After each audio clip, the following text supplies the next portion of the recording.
Om Shri Gurubhyo Namaha Harihi Om Sadashivasamārambhām Shankarācārya Madhyamām Asmadācārya Paryantāṃ Vande Guru Paramparam Sadguru Charanārvindābhyām Namaha.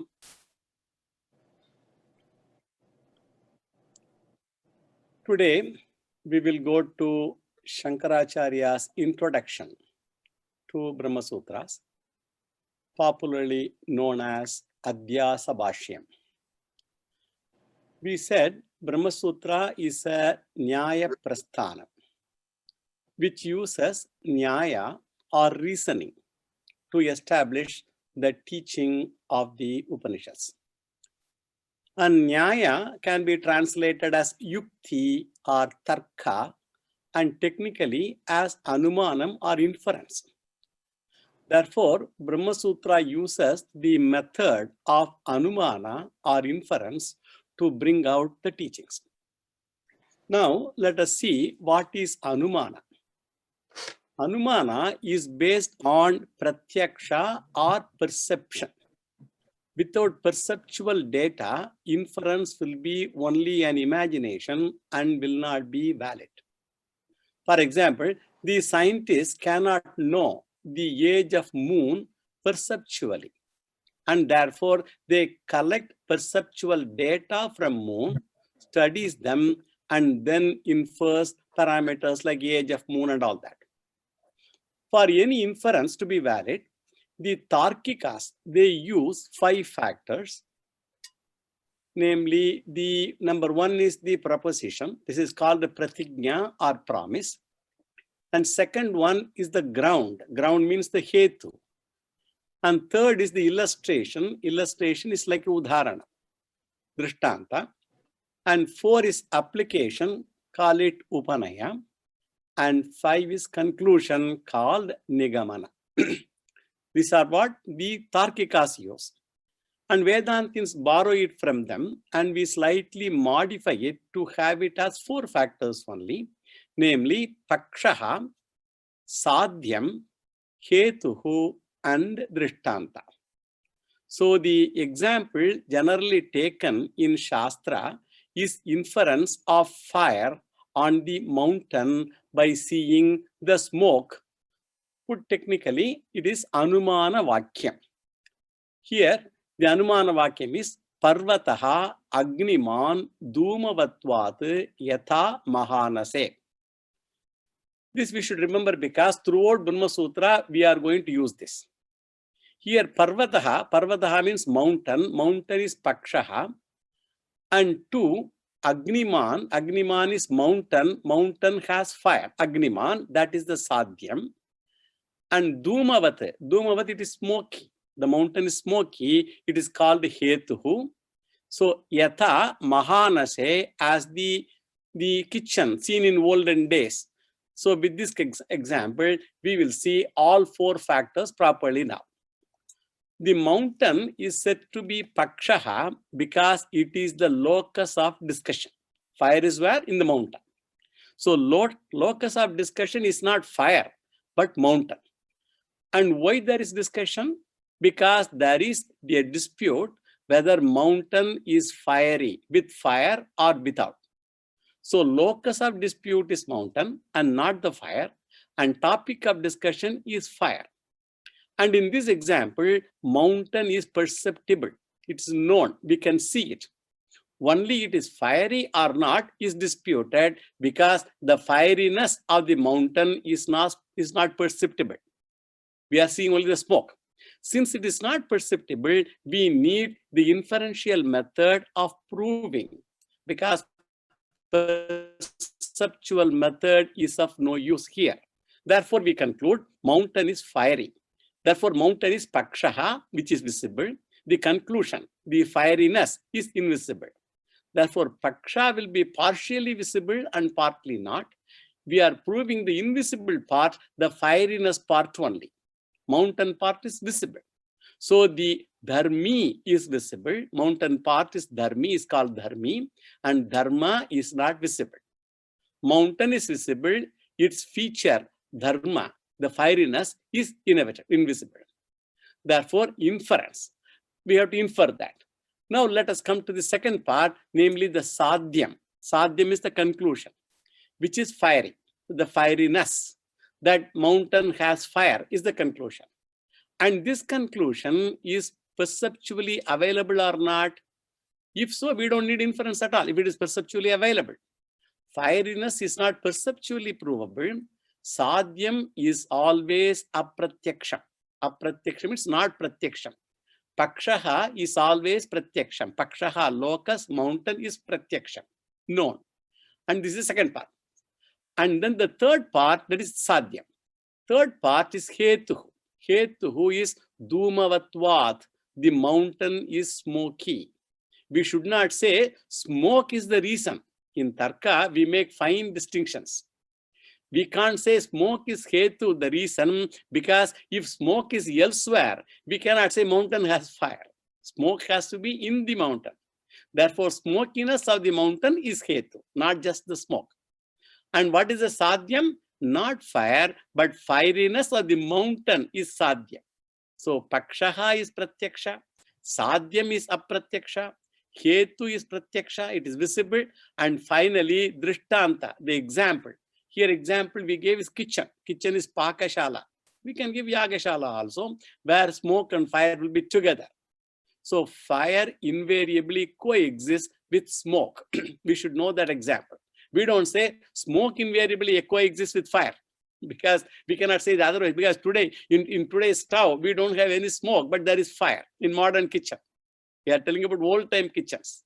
So to show that we give the kitchen or yagashala as an example, where smoke is there and invariably there is fire also. So these are the four factors of Anumana. Okay. Now, if I have to make this inference, I require a basic knowledge gathered through perception. And that basic knowledge is the invariable coexistence of fire along with smoke. I should know wherever there is smoke, there must be fire. So invisible or invisible form. Yatra yatra dhumaha, tatra tatra agnihi. Not the other way. In the language of logic, it is called vyapti jnanam. Vyaptihi will always have two factors. One is yatra yatra dhumaha is one factor, and number two, tatra tatra agnihi. The first factor, the smoke, is called vyapyam. And second factor, fire, is called vyapakam. Therefore, yatra yatra vyapyam, dhumaha, smoke, tatra tatra vyapakam, agnihi, fire. And their coexistence is called vyaptihi. So we got vyaptihi, vyapyam, and vyapakam. And in Anumana Vakyam, that is the statement of inference, that is parvataha agniman dhumavatvat yata mahanashe. In this statement, pakshaha is mountain, parvataha, agniman is sadhyam, dhumavat is hetu, and yata mahanashe is the drishtanta. Now, if we compare the Vyapti Vakyam and Anumana Vakyam, we see the Vyapyam alone becomes the Hetu in the Anumana Vakyam, and the Vyapakam of Vyapti Vakyam becomes Sadhyam in Anumana Vakyam. So the Vyapyam, the Vyapyam alone becomes Hetu in Anumana Vakyam, and Vyapakam of Vyapti Vakyam becomes Sadhyam in Anumana Vakyam.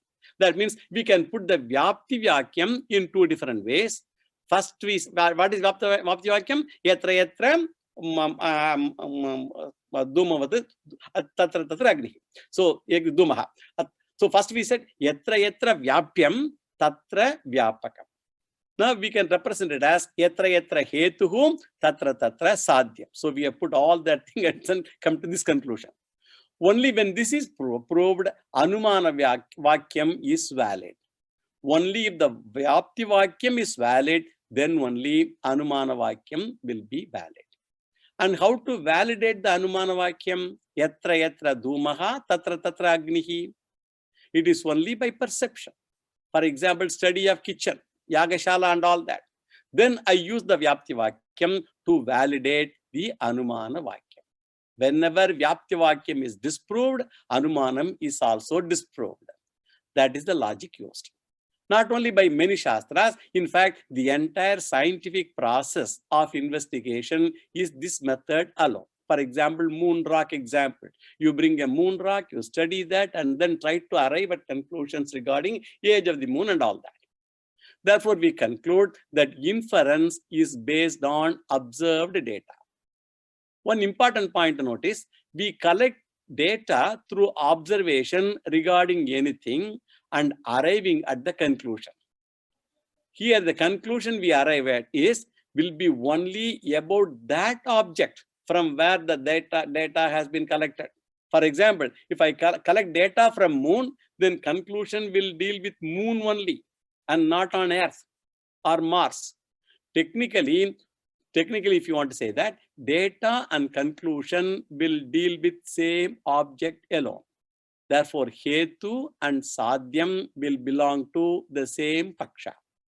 This is called Hetu Sadhyayoho Samanadikaranyam Paktavyam.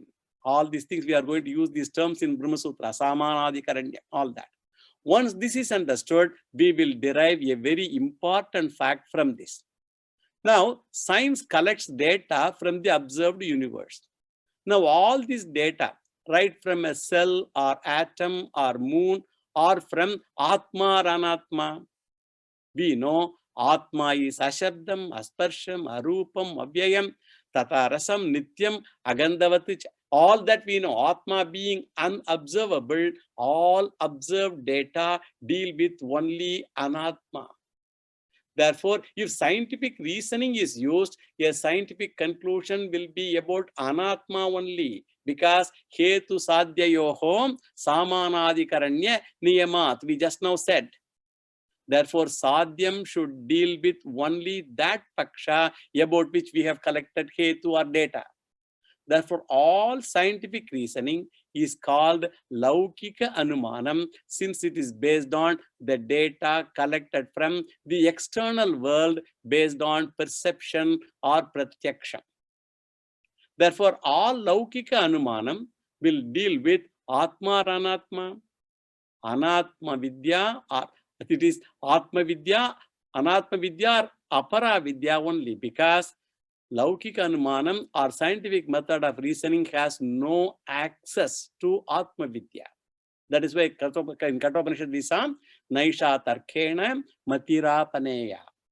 Don't hope to arrive at Atma Jnanam through scientific method of reasoning. It is like trying to hear through your eyes. You cannot hear through our eyes. It is abuse of pramanam. It is born of delusion. Therefore, in Brahma Sutra itself, there is a particular sutra. We are going to see that to establish that. That is Tarkasyam Apratishtanat. There is a sutra like that. Tarka can never prove anything with respect to Atma. It may know speed of light. It may know age of moon and all that. Then the next question is, what is the knowledge or logic used by the Shastram? What is the knowledge? The Shastriya Anumanam used in Brahma Sutra. What is that? It has to be different from Laukika Anumanam or scientific reasoning. Now, what is the difference now? Difference is, we said Laukika Anumanam is based on data collected through perception. Shastriya Anumanam also involves data collection, but the difference is with respect to the source of data. In Laukika Anumanam, data is collected through perception, experimentation and all that, telescope, microscopes, Hubble telescopes, all that. But the crucial thing to be noted is the data from all these are based on pratyaksha. Whereas in the Shastriya Anumanam, since it deals with Atma or Brahman, we cannot collect data from or through observations, but from Shastram only. It is Shastra-based data collection, and this should be clearly understood. All the Shastriya Anumanam used in Brahma Sutra are based on Shastram only. Why? As Astikas, we accept Shastram as a valid means for collecting data. Every scientist have started to question their observation itself now. For example, do I see because there is a thing? or there is a thing because I see? These are all questions in science. Do I see because there is a thing, or I see there is a thing because I see? With respect to the wave-particle dichotomy, they say when I think of a wave and see that that is a wave, when I think of a particle and see it behaves like a particle. So what is the fact? It seems to depend on the observer. That apart, the whole science is based on the basic assumption that observation is valid. Therefore, no scientist questions the observation. His aim is to arrive at conclusion based on observation. Conclusions may be questioned, but not the data, because data is observation based. Similarly, once we come to Shastras, the basic assumption is all the Shastric students have accepted Shastram as a valid source of collecting data, which cannot be disputed. What can be disputed is the conclusions based on this data. For example, Dvaitam is a conclusion based on Shastric statements. Similarly, Advaitam is a conclusion based on Shastric statements. One can question the conclusion, but not the Shastric statements themselves, because Shastram is as much valid for Astikas as Pratyaksha is valid for a scientist. Therefore, in Brahma Sutra, what we try to do, we collect data from Shastras. We don't question the data itself. Based on the data, we try to arrive at Dvaitam, Advaitam, Visishtadvaitam, and all that. This is called Shastriya Anumanam.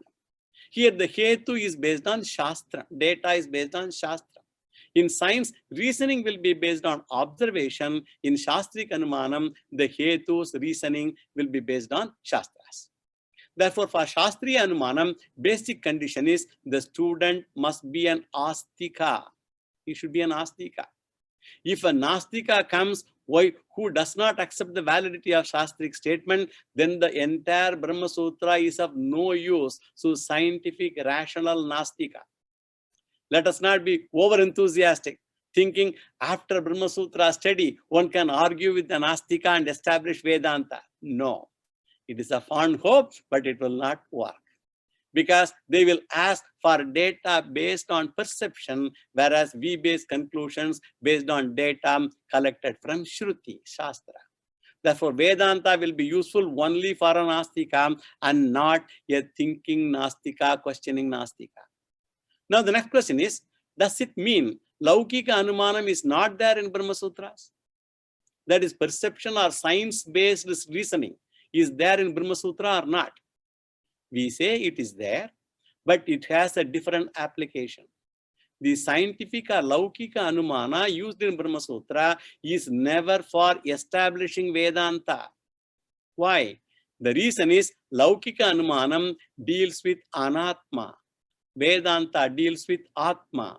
Tama Prakashavat Viruddha Swabhavayoho. We are going to see it in the first Adhyasa Bhashyam. We are going to see this. Therefore, the regular Tama Prakashavat, like darkness and light, Viruddha Swabhavayoho, has opposite attributes. The regular reasoning is never used in Brahma Sutra to establish Vedanta. Okay. Now, it is used for another purpose, which is also important. We said that the scientific reasoning or general logic has no access to Atma. Now, Vedanta is arriving at a conclusion through Shastriya Anumanam. We say, since Laukika Anumanam has no access to Atma, it cannot prove the Vedantic teaching, because the field is different. And equally important is, Laukika Anumanam cannot disprove Vedantic teaching also, because for proving and disproving, both access is necessary. For example, to prove or disprove the color of anything, you need the eyes. Ears cannot do that job.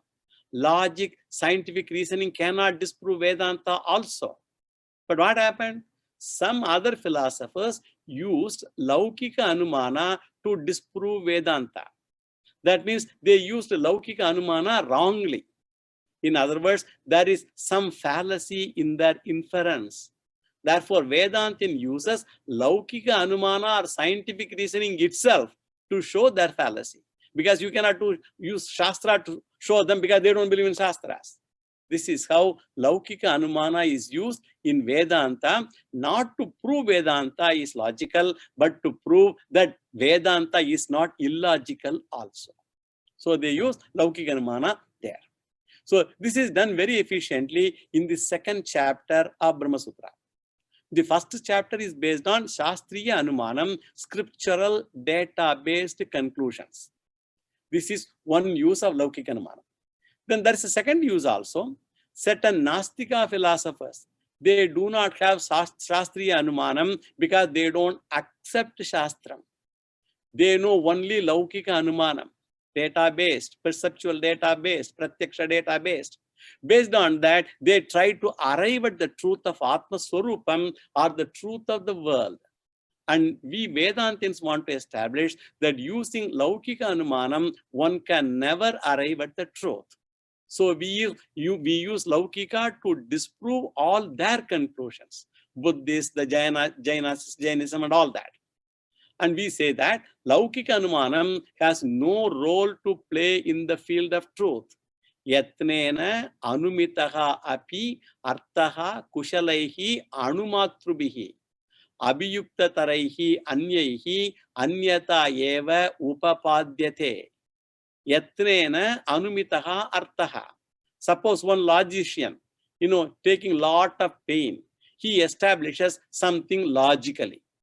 And after some time, another logician comes, abhiyuktataraihi anyaihi, who is more intelligent than the previous logician, anyata eva upapadyate, can disprove him and say that he is the greatest. Swamiji used to give an example. There was a great boxer, Muhammad Ali. And some other boxer went and told Muhammad Ali that he is the greatest boxer. And it seems Muhammad Ali told him, I am the latest. So you may be the greatest, I am the latest. So the latest always disproves the previous. Tarka can give only functional, working information with which we can conduct our vyavaharas. Scientists have no courage to say this is the fact. But they say, this is my observation. Don't use logic or science to find the truth. And truth is not accessible to the Laukika Anumanam. In the creation, there are many things which are above logic and science because the truth is apaurishayam and not accessible to science or logic. In Mahabharata, in the Udyoga Parva, there is a shloka, Achintya kaluye bhavaha natam tarkena yojayetim apratishthita tarkena tastirna samshayam buddhim. Ye bhavaha achintyaha. In creation, there are many things which are beyond logic and science. Every scientist should be humble to accept that there are many things which are beyond the scope of science. They are called achintyaha bhavaha, apaurisheyaha, aparishaya vishayas. So one is humbled.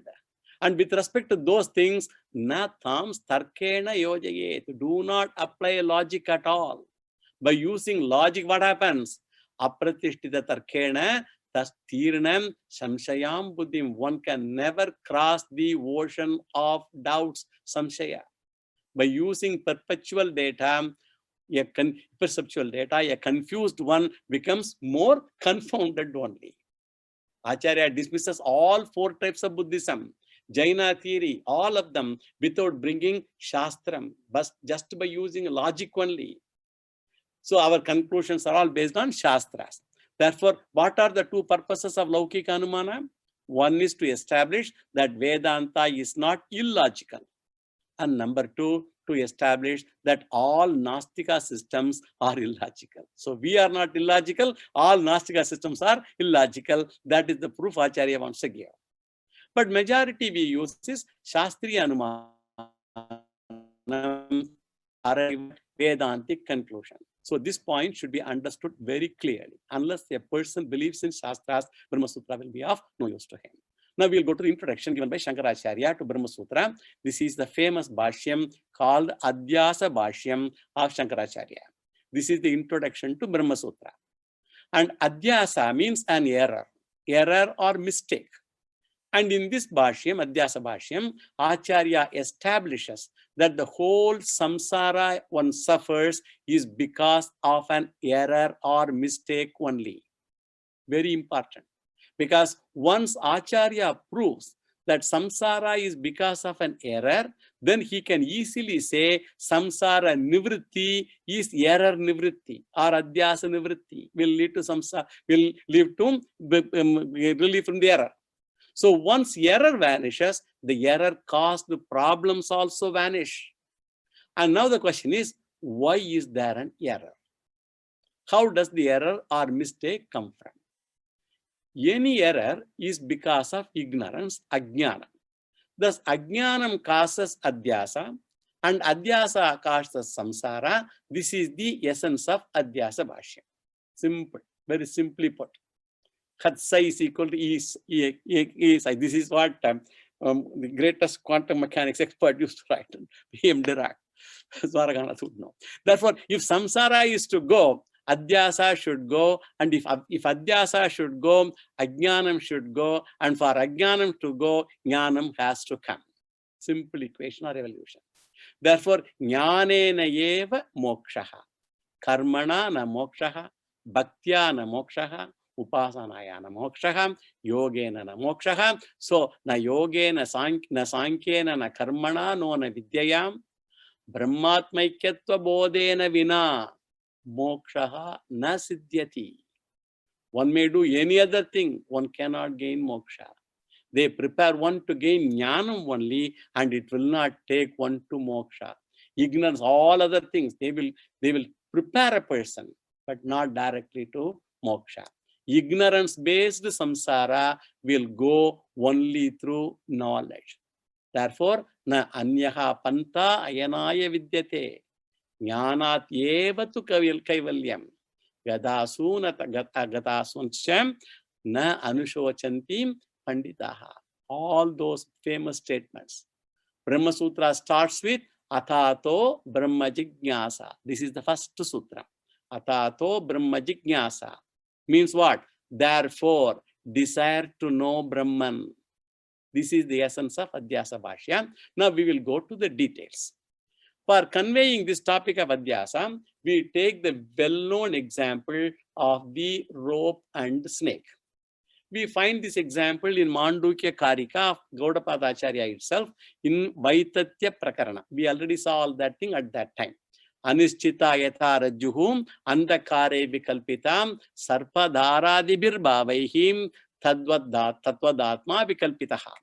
We saw that shloka there. That shloka says, as the rope whose real nature when not known is imagined in the dark to be a snake, therefore snake perception on a rope is called an error. That is error. The rope whose real nature is not, when it is not known, it is imagined in the dark to be a snake, and snake perception on a rope is called an error. Rajjau sarpa buddhihi is the error. Now we will analyze how this error takes place. If the rope is completely not seen, like in total darkness, no mistake takes place. There ignorance is bliss, because you cannot see anything. That means in total ignorance, there is no error. Similarly, in total knowledge also, there is no error. If there is bright light, you see the rope as rope. Therefore, we can say knowledge is also bliss, ignorance also is bliss. Ignorance is bliss to a sleeper. Knowledge is bliss to the wise person. Now, the problem comes when there is partial light and partial darkness. You have seen the picture of snake before, and it is in the mind. Now, in the twilight time, when there is partial knowledge, we don't see anything clearly. We know there is something, and what is that thing we do not know. The knowledge that there is something is called samanya knowledge. There is something. We don't know what it is, but there is something that is called samanya knowledge, partial knowledge. That part of the rope is called samanya amsha. So there is rope. That part of the rope, this is called samanya amsha, that thingness in rope. There is something. That what it is, we don't know. So the thingness in rope is called samanya amsha. So this general feature is not covered. It is visible. It is called anavrita amsha. Avrita means covered. Anavrita means not covered. And there is something. Is it real or unreal? There is something within quotation. Is it real or unreal? That something is called real or satyamsha. Now we are introducing now three terms. What are the terms now? Samanyamsha is the general existence. There is something. There is Samanyamsha. And Anavritamsha is the uncovered part, the part that is not covered. And Satyamsha is the real part that is clearly seen. So because of the partial light, what is covered? That it is a rope is covered. It is a rope is covered because of the partial light. We think it can be a snake. That is the partial feature. The general feature is what? There is a thing. There is a thing is the general feature, and that thing is a rope or not is the confusion. So the ropeness is covered, which is the specific feature. Ropeness is covered because of partial light. Therefore, the ropeness is called Visheshamsha, which is covered. So it is the Avrita Amsha, the covered Amsha. Avrita, I used the word earlier. This is Visheshamsha, which is covered. Therefore, what is the fact? There is a rope, is the fact. Of this total fact, one part is covered fact, another part is not covered. See, the logicians, they go beat it up to I don't know what extent. So one part is covered part, another part is the not covered part. Which part is not covered? There is not covered. There is rope. There is not covered. Something is there, but rope is covered. So there is part is called Samanya Amsha, Anavrita Amsha, or Satya Amsha. So there is rope in that line, in that sentence. There is part that is called Samanya Amsha or Anavrita Amsha, not covered Amsha, and Satya Amsha. It is true. And rope is Avrita Amsha. It is a covered Amsha. It is Vishesha Amsha. When Vishesha Amsha is covered, what do? I start to imagine things. When the Vishesha Amsha is covered, I do not know what it is exactly. So I start to imagine things. When ropeness Vishesha Amsha is covered, I replace it with another Vishesha Amsha called snake. Therefore, snakeness is replaced by Vishesha Amsha. We are not replacing Samanya Amsha. There is, it's there. Whether it is there is rope or there is snake, there is common. Then we add another Vishesha Amsha, namely the snake. So we had one Vishesha Amsha earlier, the rope. Now we are adding another Vishesha Amsha called the snake. This is called Mithya Anrutam. Anrutam is untrue, unreal. Therefore, when you say there is a snake, there are two parts in it. Samanya Amsha, which is there is, which is Anavrita or Satyam expressed by there is, and one Vishesha Amsha, the snake, which is Mithya Vishesha Amsha. Therefore, in every error, there is Satya, Samanyamsha, and Mithya Visheshamsha in every error. Okay? So, in every error, there is a Satyamsha, Samanyamsha, which is common, and Mithyamsha, Visheshamsha. So, in the whole discussion, we should take Samanya as general and Vishesha as particular Amsha. We say unreal particular feature, because the real particular feature is covered due to bad light or ignorance. That is why when I gain the knowledge, I see the error, and when the error is removed, I replace the statement of there is a snake by there is a rope, which is the truth. The correction is in Visheshamsha only and not in the Samanya Amsha. There is remains same.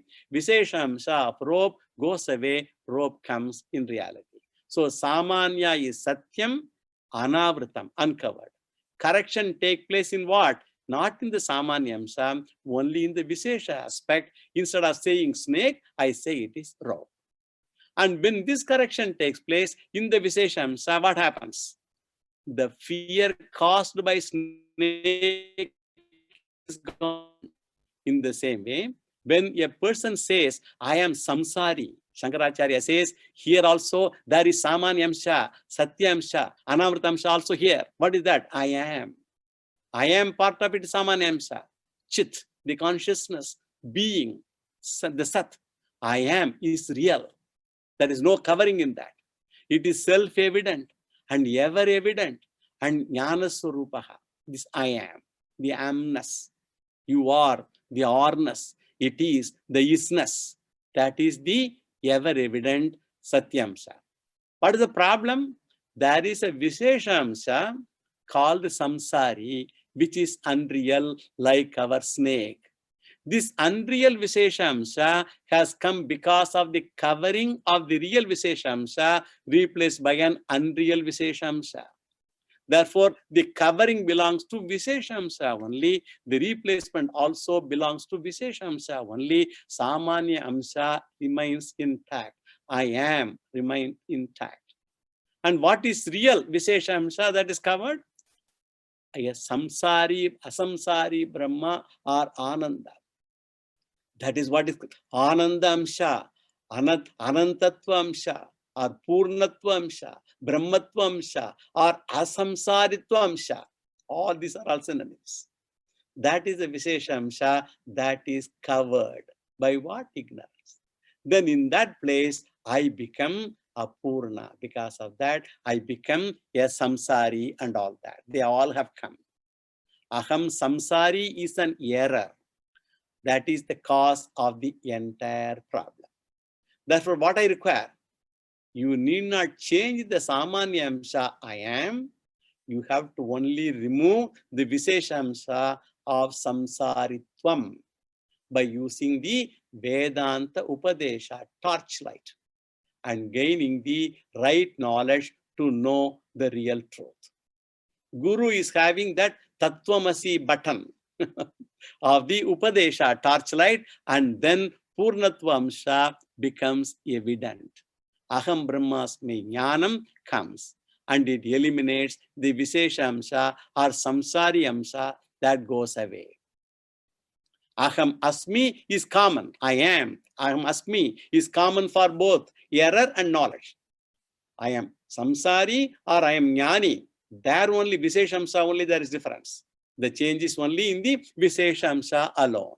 Therefore, Jnanat, by Jnanam, Aham Samsari notion goes away. Aham Muktaha, that knowledge comes, and that is the aim of Prasthanatrayam. The entire Bhagavad Gita, the Upanishads, Brahma Sutras, they all, the only aim is only to show this. This is going to be seen very elaborately. This error can be defined differently from different angles also. This is called epistemology, study of knowledge and error. Books and books and books and books are written on error, mistakes. Shankaracharya writes a Bhashyam on error itself, error Bhashyam. Long Bhashyam, for which sub-commentaries are there. Sub-commentaries are on and on and on. So many commentaries on Shankaracharya's Bhashyam itself. There are differences or erroneous opinion about error. Erroneous opinion about error called Kyativada. There are so elaborate things. And Buddha's description, Jaina's description, Mimamsaka's description of error, and Advaita's description of error. That alone is correct. That is what they all argue. The Vedantis, all kinds of studies are happening. Kyativada. We are going to touch upon Kyativada also later. So we will see only a condensed form of error theory. So when you look at the error from the standpoint of rope, we can define error as what? Misapprehension of rope. That is, mistaking the rope is an error. In Sanskrit, Anyata Grahanam. Same error defined from the standpoint of a snake is, error is superposition of snake or non-existent snake is superimposed. It is called Adhyaropaha or Adhyasaha.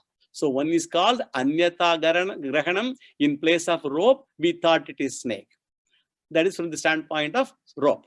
From the standpoint of snake, superimposition of snake or a non-existent snake on a rope.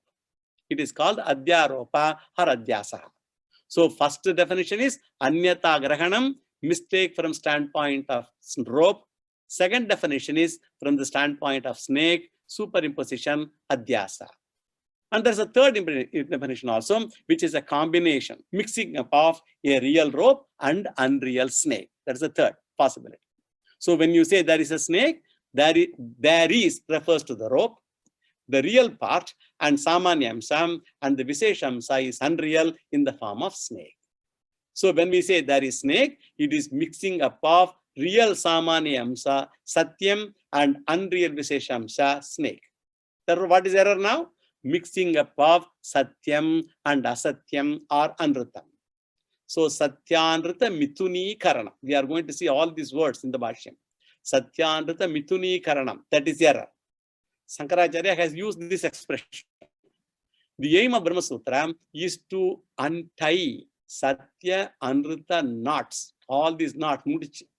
So Stula Sharira knot, Sukshma Sharira knot, Karna Sharira knot. So all these complex. So complex things. So remove this knot, disentangle them, then that is called moksha. So entire Brahma Sutra deals with this unknotting only. This is Adhyasa discussion. Now we will enter into the Adhyasa Bhashyam discussion of Shankaracharya. And the Adhyasa Bhashyam, we can call it comprises of 6 topics broadly. And what are the 6 topics? One is called Adhyasa Shankha or Adhyasa Pratignya Bhashyam. Objection to the theory of or the idea of error raised by other systems of philosophy. Adhyasa Shankha. Second topic is Adhyasa Shankha Samadhanam, answering or negating the objections. And third topic is Adhyasa Lakshana, the definition of error. And fourth topic is Adhyasa Sambhavana, showing the possibility of error. And fifth topic is Adhyasa Pramana, the proof for error, the Pramana. And finally, Adhyasa Upasamhara, the conclusion of the Adhyasa topic. So the Adhyasa Bhashyam of Adi Shankaracharya can be broadly divided into these 6 topics. And for the sake of convenience, we will rearrange the topics slightly. We will take the third topic as topic 1 for our discussion, namely Adhyasa Lakshana first. He gives 2 definitions to Adhyasa directly and a third definition indirectly. Since it is often quoted, we are giving it now. No new idea is conveyed here at all. We will read the Bhashya mantra in the order it is given by Acharya, even though we are going to rearrange the discussion with Adhyasa Lakshanam first. So we have now the Adhyasa Lakshanam, even though we are going to talk about it first, but we will read the Bhashya Shloka as is. Yushmat Asmat Pratyaya Gocharayoho Vishaya Vishayinoho Tama Prakashavat Viruddha Swabhavayoho Itara Bhavanupapattau Siddhayam Tad Dharmanam Api Sutaram Itara Bhavanupapattihi Ityataham Asmat Pratyaya Gochare Vishayinim Chitatmake Yushmat Pratyaya Gocharasya Vishayasya Tad Dharmanancha Adhyasaha Tad Viparyayena Vishayinaha Tad Dharmanancha Vishaye Adhyasaha Mityeti Bhavitum Yuktam Tathapim Anyonyasmin Anyonyatmakatham Anyonya Dharmascha Adhyasya Itara Avivekena Atyanta Viviktayohom Dharma Dharminohom Mithya Jnana Nimittaham Yes Satyan Rite Mithuni Krityam Ahamidam Mamedam Iti Naisargiko Ayam Lokavyavaharaha Aham Koyam Adhyasona Meti Uchyate Smriti Rupaham Paratra Purva Drishtava Bhasaham Tam Kechit Anyatra Anya Dharmadhyasa Iti Vadanti Kechitum Yatra Yadadhyasaham Tad Vivekagraha Nibandano Brahmayiti Anyetum Yatra Yadadhyasaham Tasyaivam Viparita Dharmatva Kalpanama Chakshate Sarvatapitum Anyasya Anya Dharmavabasatam Na Vyabhichartim Tatacha Lokenubhavaham Yuktikahi Rajatavat Avabasate Ekas Chandra Sadvitiyavat Iti. We'll stop at this point, and then after discussion we'll continue. Still there is much more there, and then we'll see up to here. And now the first discussion topic is Adhyasa Lakshana. That's what I said. So one definition is Smriti Rupaha Rupaha paratra purva drashta avabasaha. So, adhyasaha. It is perception of an experienced object on a wrong locus. That is what it means. Perception of an experienced object on, for example, experienced object is snake. I have seen a snake earlier and I am now superimposing it on a rope, locus. So if you take the rope snake, one perceives a snake already experienced before. One cannot superimpose a snake if one has not experienced a snake, seen a snake at all. The error is I perceive experienced snake upon a wrong locus, namely the rope. And the second definition is simpler and popular. Atasmin tad buddhihi. Perception of an object on a wrong locus. Here object is snake and it is seen on a rope which is on a wrong place, as perception of silver on a shell. A shell shines like a silver and we think it is silver. And the third definition is Satya Anrita Mithuni Karanam. Mixing up of Satyam and Anritam, the real and unreal. So now coming to our personal example, when I say I am the body, the mistake is seeing the body on a wrong locus, namely Atma, which is not the body, but I see it as the body. Therefore, that is an error. So I, the immortal, is seen as mortal is an error. I, the all-pervading, is seen as limited is an error. This is Adhyasa Lakshana. Now, next second topic is Adhyasa Shanka, objection to Adhyasa, raised by other philosophers. All the other philosophers, they pounce upon Vedantim and say Adhyasa introduction is improper. Atma, Anatma, Adhyasa is impossible. Rope snake Adhyasa is possible, that we can accept, but we cannot accept Atma, Anatma mixing up or Adhyasa. That is the argument of Purvapakshi. He gives arguments also. He says any superimposition like rope snake requires 4 conditions. If they are fulfilled only, there will be Adhyasa. What are the 4 conditions? One is Satyanrita Mithuni Karana. If not fulfilled, Adhyasa will not happen. In the case of Atma, Anatma, Adhyasa, all 4 conditions are not fulfilled. Hence, the idea of Adhyasa is a mistake, according to them. Now, what are the 4 conditions? In rope snake example itself, an error takes place there. Firstly, rope is Pratyaksha Vishaya. You can see. It's an object perceived.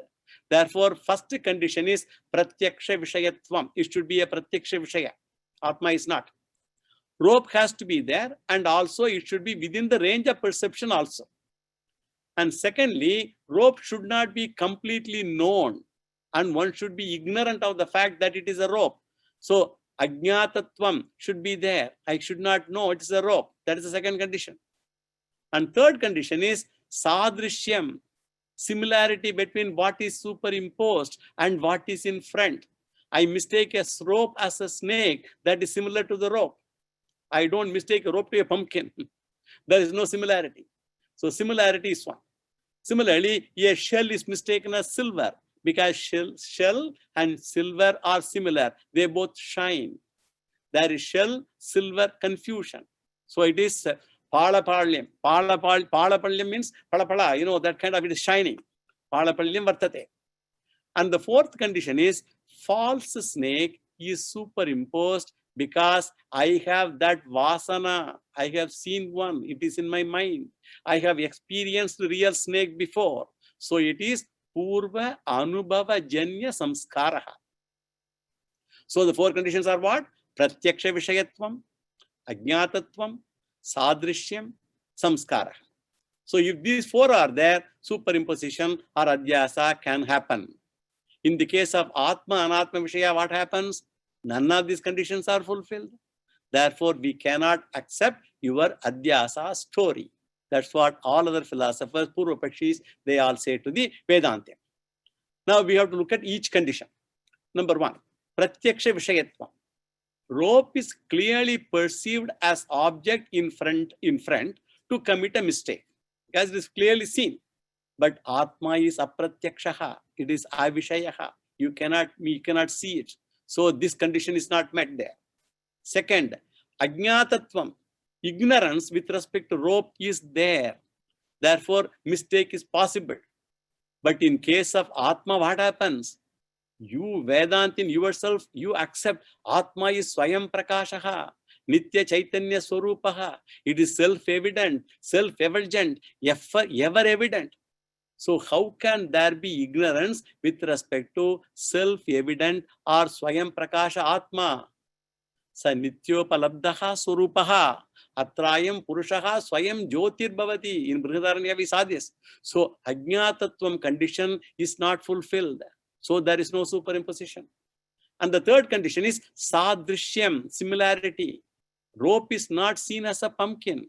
Now between Atma and Anatma, what similarity is there? In fact, they are diagonally opposite in all features. One is Atma, another is Anatma. So Atma is subject and Anatma is object. Atma is Chetanam, Anatma is Jadam. Atma is Sarvagatam, Anatma is Alpagatam. Atma is Nirgunam, Anatma is Sagunam. So Shankaracharya says in his Bhashyam, Tama Prakashavatim Viruddha Swabhavayoho. Yushmat Asmat Pratyaya Gocharayoho Vishaya Vishayanoho. Object subject. They are all diagonally opposite. Like light and darkness. Tama Prakashavate. So no Sadrishyam. And the fourth condition is Samskaraha. You say that Anatma is unreal and Atma is real. Satya Anrita Mithuni Karanam. Satya Mithya is mixed up. In rope snake, unreal snake is possible because we have experienced a real snake before. Now in case of Atma, Anatma, the unreal Anatma should be based on experience of real Anatma. Correct? Unreal Anatma should be based on a experience of real Anatma. Unreal silver is possible because I have experienced real silver. Unreal dream is possible because I have experienced real waking experience. Similarly, unreal Anatma you can talk about only when you experience real Anatma. But you yourself say that is no real Anatma because Atma alone is real. No real Anatma at all. So no Vasana created by experience, samskara. So fourth condition is also not there. So Atma, Anatma, Adhyasa is impossible according to Purvapaksha. When you cannot prove Adhyasa itself, how you base all your teachings based on Adhyasa? This is the first topic and it is called Adhyasa Shanka. Now the third topic is Adhyasa Shanka Samadhanam. And the fourth topic is Adhyasa Sambhavana. These two topics are very similar, so we will deal with them together. Before that, we will also read some more part of this Bhashya Slokas. Katam Punaha Pratyagatmani Vishaye Adhyaso Vishaya Tadharmanam Sarvohi Purovastita Eva Vishaye Vishayantaram Adhyasyati Yushmat Pratyayapetasya Cha Pratyagatmanaha Avishayatvam Bravishi Uchyate Na Tavat Ayam Ekantena Vishayaha Asmat Pratyaya Vishayatvat Aparokshatvat Cham Pratyagatma Prasiddehe Nacha Ayamasti Niyamaha Purovastita Eva Vishaye Vishayantaram Adhyasitavyam Iti Apratyakshepihi Akashe Balaha Tala Malinatadi Adhyasyanti Evam Aviruddaha Pratyagatmanim Api Anatma Adhyasaha. So answering the objections and showing the possibility, they are close topics, so we will deal with them together. So we will discuss both in this case. So here Acharya answers with respect to each condition that we just saw. The first condition is what? The thing that is mistaken should be Pratyaksha Vishaya. Pratyakshatva should be an object perceived in front. For that, what answer we give? We say, this condition is not exactly the same. We have to modify the first condition. For a mistake to take place, object should be evident and should be known. An unknown object cannot be mistaken, need not be necessarily in front also. As regards Atma is concerned, Atma is evident enough to commit the mistake. No doubt it is not Pratyaksham, is not an object. So those conditions are not required, but Atma is evident as the subject and evident enough to commit the mistake. Pratyaksham, even if it is not seen, but is very evident. It should be evident as an object or subject, it is evident. As a subject, it is evident. It is known. So first condition is prakashanatvam, prakashamanatvam. So that is valid. Now, it is not pratyaksha vishayam, it is prakashamanatvam. We have to modify it that way. So first condition, modified, is fulfilled in case of rope and atma. Error is possible. And second condition is ajnatatvam. Rope is not fully known as rope, partially known. So partial ignorance is second condition. So amshika ajnatatvam, bad light. In the case of Atma also, it is partially known and partially unknown. The condition is fulfilled. Atma is partially known as aham asmi, as I am. Whenever one says I am, I indicates consciousness, the chitamsha, and am indicates the satamsa, existence principle. The Satchit Amsa is evident as I am, but not fully known as Aham Brahma Asmi. Aham Asmi is known, Aham Brahma Asmi is not completely evident, Aham Anandaha Asmi is not completely evident. Therefore, Sat and Chit are known, partially known, but Anantatvam is not known. So Anandaha is not known. So how do you prove it? You see Vyavahara. Everyone says, I am.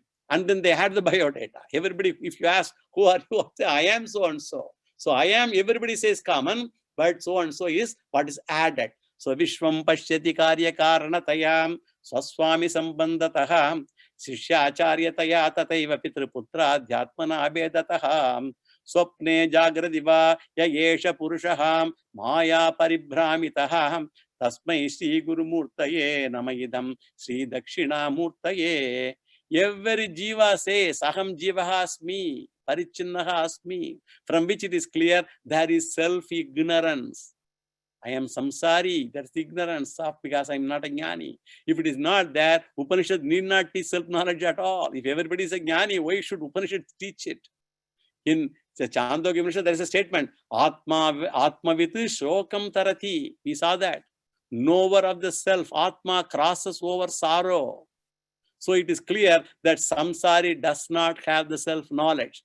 They have self-ignorance. Therefore, what proof do you want other than our own personal example? So I am part is correct, samsari part is not correct.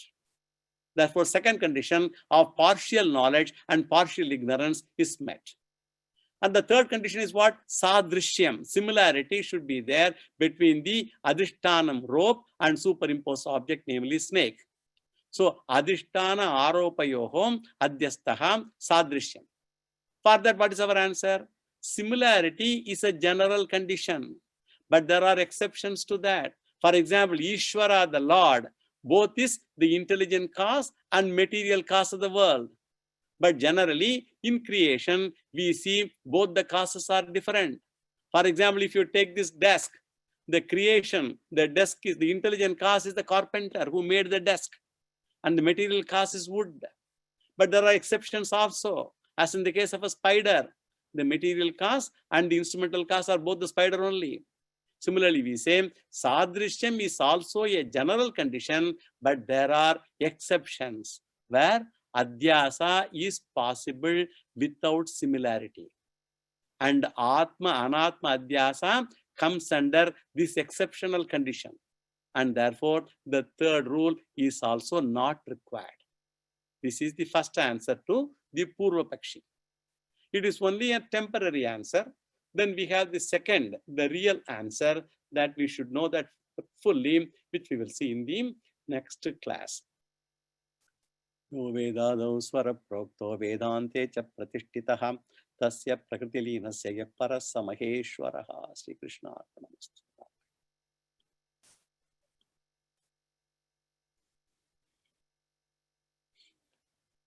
Okay, anybody else in the chat room? There is some. Do all the philosophies, Shankara, Madhva, subscribe to the same Shastra. Vedas, everybody subscribe to the same Shastra, namely Vedas. There is no difference in that. Only they interpret it differently, but the Moolam, namely Vedas, is same. Whether it is Madhvacharya, Ramanujacharya,